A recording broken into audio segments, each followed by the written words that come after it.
ഞങ്ങൾക്ക് മരുന്നാക്കിയാൽ ഇതിന് ചികിത്സ പറ്റുന്നില്ല. ഹോസ്പിറ്റലിൽ പോയാൽ രക്ഷക്കാർ വരുന്നു, ഞങ്ങൾക്ക് എലിക്കുട്ടക്ക് വരില്ല. അവിടുത്തെ നാട്ടിൽ നമുക്ക് സഹിക്കാൻ പറ്റുകയില്ല. വണ്ടി നാറുന്നു, അതുകൊണ്ട് നമുക്ക് വരാൻ പറ്റുകയില്ല. നമ്മൾ ഹോസ്പിറ്റലിൽ പോയെങ്കിൽ അവിടെ തന്നെ ബാക്കിയാണ്.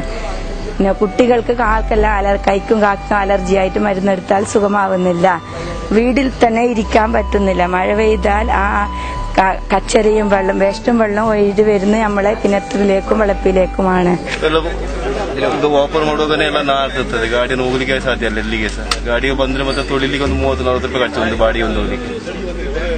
ಅಂದ್ರೆ ಇಷ್ಟೆಲ್ಲ ಇದ್ದಿದ್ರೆ ಸಹ ನಮಗೆ ಸಾಧ್ಯ ಇಲ್ಲ, ಇಲ್ಲಿ ಓಡಿಸ್ಲಿಕ್ಕೆ ಸಾಧ್ಯ ಇಲ್ಲ. ವಾಸನೆ ಹೇಳಿದ್ರೆ ಜನಗಳು ಹೋಗುವಾಗ ಜನಗಳೇ ವಾಸನೆ ಇರೋದು. ಆದ್ರೆ ನಾವು ಅದನ್ನು ಅವರು ಒಬ್ಬರು ಒಮ್ಮೆ ಬರುದು, ನಾವು 25 ಸತಿ ಬಂದು ಹೋಗ್ಬೇಕು ರಿಕ್ಷಾದವರು. ಆದ್ರೆ ಅದನ್ನು ಹೇಳುದು ಇದಿಲ್ಲ ಯಾರಿಗೆ ಸಹ. കുറെ കൊല്ലായി ഈ മുനിസിപ്പാലിറ്റി കച്ചറ വെള്ളം ഒക്കെ റോട്ടിലായിട്ട് പോകുന്നുണ്ട്. അപ്പോ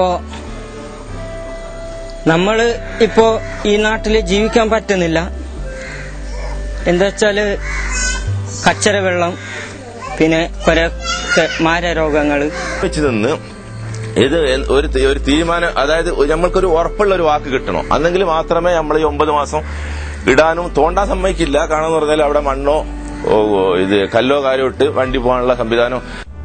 ഒരു സമിതിയും ഒരു കമ്മീഷനും ഇന്നുവരെ കേൾക്കാത്തത്ര ദുരിതങ്ങൾ ഇവർ പറയുമ്പോൾ മനസാക്ഷി മരിച്ചിട്ടില്ലാത്തവർ ഈ ഭരണകൂട ഭീകരതയ്ക്കെതിരെ പ്രതികരിക്കുമെന്നതിൽ തർക്കമില്ല.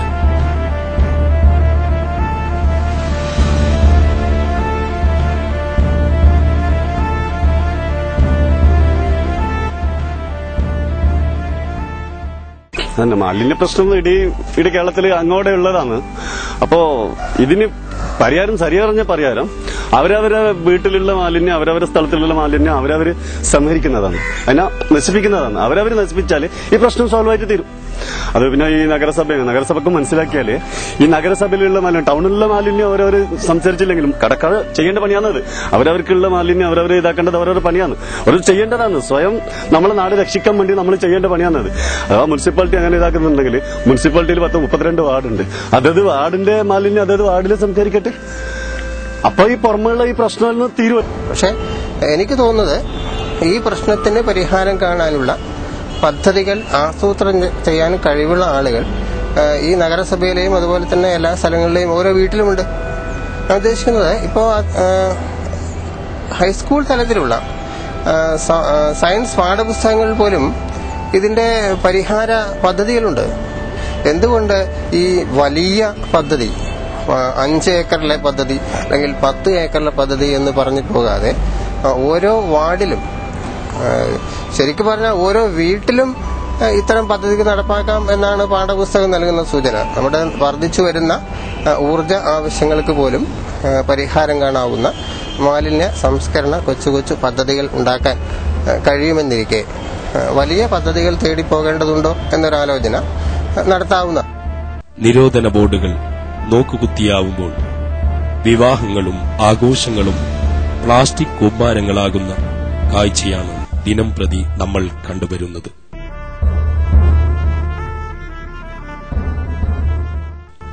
നഗരത്തിലെ ഖരമാലിന്യങ്ങൾ വഹിക്കേണ്ടി വരുന്നത് കേളുകുട്ടി ആണെങ്കിൽ ജലമാലിന്യം ഒഴുകിയെത്തുന്നത് വാട്ടർ അതോറിറ്റിയുടെ കുടിവെള്ള സ്രോതസ്സായ ചന്ദ്രഗിരി പുഴയിലാണ്.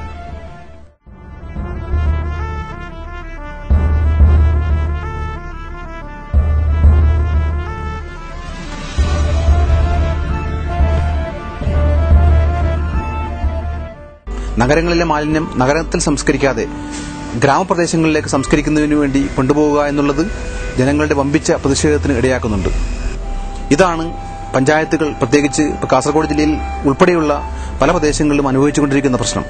ഈ ഒരു സാഹചര്യത്തിൽ കേരളത്തിലെ തദ്ദേശ സ്വയംഭരണ സ്ഥാപനങ്ങൾ തങ്ങളുടെ പ്രദേശത്തുണ്ടാകുന്ന മാലിന്യങ്ങൾ സംസ്കരിക്കുന്നതിന് പ്രാദേശികമായ സംവിധാനങ്ങൾ രൂപപ്പെടുത്തുന്നതായിരിക്കും നല്ലത് എന്ന് തോന്നുകയാണ്. വെർമി കമ്പോസ്റ്റ് അഥവാ മണ്ണിര കമ്പോസ്റ്റ് നിർമ്മാണം, ബയോഗ്യാസ് പ്ലാന്റുകളുടെ നിർമ്മാണം പോലുള്ള വികേന്ദ്രീകൃതമായ ഇത്തരം സംസ്കരണ പ്രവർത്തനങ്ങളിലൂടെ മാത്രമേ ഈ മാലിന്യ സംസ്കരണത്തിന് ശാശ്വത പരിഹാരമുണ്ടാക്കാൻ ഇനി മുതൽ കഴിയൂ എന്നാണ് തോന്നുന്നത്. നേരെ മറിച്ച് വീടുകളിൽ നിന്നുണ്ടാകുന്ന മാലിന്യങ്ങൾ ഓരോ വീടുകളിലും ചെറിയ ചെറിയ സംസ്കരണ പ്ലാന്റുകൾ എന്ന് ഉദ്ദേശിക്കുമ്പോൾ പൂന്തോട്ടങ്ങളിൽ ഉപയോഗിക്കുന്ന മൺപാത്രങ്ങളുടെ രൂപത്തിലുള്ള ജൈവ സംസ്കരണ പ്ലാന്റുകൾ അഥവാ മണ്ണിര കമ്പോസ്റ്റ് നിർമ്മാണ പ്ലാന്റുകളൊക്കെ ഇന്ന് മാർക്കറ്റിൽ ലഭിക്കുന്നുണ്ട്. ഈ സംവിധാനം ഉപയോഗിച്ചുകൊണ്ട് നമ്മുടെ വീട്ടിലെ മാലിന്യങ്ങൾ നമ്മുടെ വീടുകളിൽ തന്നെ സംസ്കരിക്കാനുള്ള ഒരു സംവിധാനം ഓരോ വ്യക്തിയും സ്വീകരിക്കുകയാണെങ്കിൽ ഒരു പരിധിവരെ കേരളത്തിലെ മാലിന്യ പ്രശ്നം നമുക്ക് പരിഹരിക്കാൻ കഴിയും എന്നാണ് എനിക്ക് തോന്നുന്നത്. മാലിന്യ നിർമ്മാർജ്ജനത്തിനായി ഓരോ വർഷവും കോടികൾ തുരയ്ക്കുന്ന സംവിധാനങ്ങൾ നമുക്കുണ്ട്. തദ്ദേശ സ്ഥാപനങ്ങളും സർക്കാരും എല്ലാം മേനി പറയുന്ന ഇതിന്റെയൊക്കെ പേരിലാണ് താനും.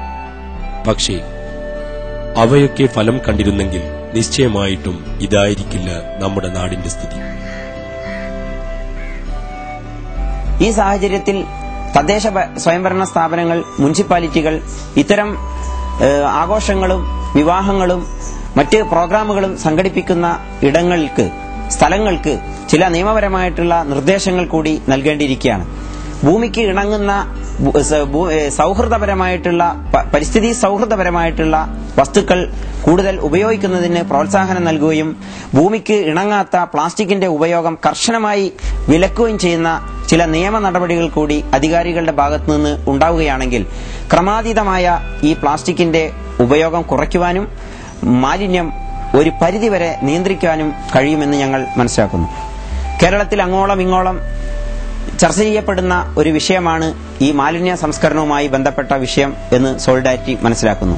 അതുകൊണ്ട് തന്നെ കാസർഗോഡ് ജില്ലയിലെ കേളുകുട്ടെ പ്രദേശത്ത് താമസിച്ചുകൊണ്ടിരിക്കുന്ന ആളുകളുടെ ജീവിതം ദുസ്സഹമായിരിക്കുന്ന ഈ സാഹചര്യത്തിൽ അവരുടെ മണ്ണും അവരുടെ വായുവും അവരുടെ വെള്ളവും മലിനമാക്കപ്പെട്ടിരിക്കുന്ന ഈ സാഹചര്യത്തിൽ സോളിഡാരിറ്റി യൂത്ത് മൂവ്മെന്റ് പാർശ്വവൽക്കരിക്കപ്പെട്ട പ്രയാസങ്ങൾ അനുഭവിച്ചുകൊണ്ടിരിക്കുന്ന ദുരിതപൂർണമായ ജീവിതവും ക്ലേശകരമായ രോഗങ്ങളെയും അഭിമുഖീകരിച്ചുകൊണ്ടിരിക്കുന്ന ഈ കേളുകുട്ടെ നിവാസികളോട് ഐക്യപ്പെടുകയും അവരുടെ ഈ പ്രക്ഷോഭ പരിപാടികളുടെ പിന്നിൽ നിന്നുകൊണ്ട് പ്രവർത്തിക്കുവാൻ തീരുമാനിക്കുകയും ചെയ്തിരിക്കുകയാണ്. മാത്രമല്ല സോളിഡാരിറ്റി യൂത്ത് മൂവ്മെന്റ് പിറന്നു വീണ അന്ന് തൊട്ട് സംസാരിച്ചുകൊണ്ടിരിക്കുന്ന ഒരു വിഷയവും കൂടിയാണ് സ്വച്ഛമായ മണ്ണും വായുവും വെളിച്ചവും വെള്ളവുമൊക്കെ ലഭിക്കുന്ന ഒരു അന്തരീക്ഷം സൃഷ്ടിക്കപ്പെടുന്നതിന് വേണ്ടി പാരിസ്ഥിതികമായ മനുഷ്യന്റെ ജൈവഘടനയുമായി ബന്ധപ്പെടുന്ന തരത്തിലുള്ള സംവിധാനങ്ങൾക്ക് വേണ്ടി സോളിഡാരിറ്റി പ്രയത്നിച്ചുകൊണ്ടിരിക്കുന്നു. അതിനുവേണ്ടി നല്ലവരായ എല്ലാ ആളുകളിൽ നിന്നുമുള്ള സഹകരണം സോളിഡാരിറ്റി ആവശ്യപ്പെടുന്നു. എല്ലാ വിഭാഗം ആളുകൾക്ക് വേണ്ടിയും സോളിഡാരിറ്റി ഇത്തരത്തിൽ പ്രവർത്തിക്കുന്നതിന് പ്രതിജ്ഞാബദ്ധമാണെന്ന്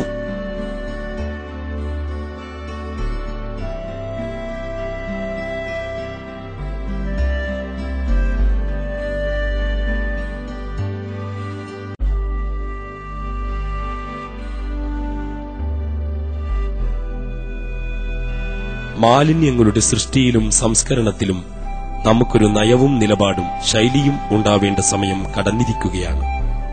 മാലിന്യങ്ങൾ കണക്കിലധികം കുന്നുകൂടപ്പെടാതിരിക്കാൻ നമ്മുടെ ചെറിയ ജാഗ്രത കൊണ്ട് കഴിയുമെന്നിരിക്കെ ആ രീതിയിലുള്ള ജീവിതശൈലി ചിട്ടപ്പെടുത്തേണ്ടതുണ്ട്. അവരവരുടെ ജീവിത പരിസരങ്ങളിൽ നിന്ന് വേണം അത് തുടങ്ങാൻ.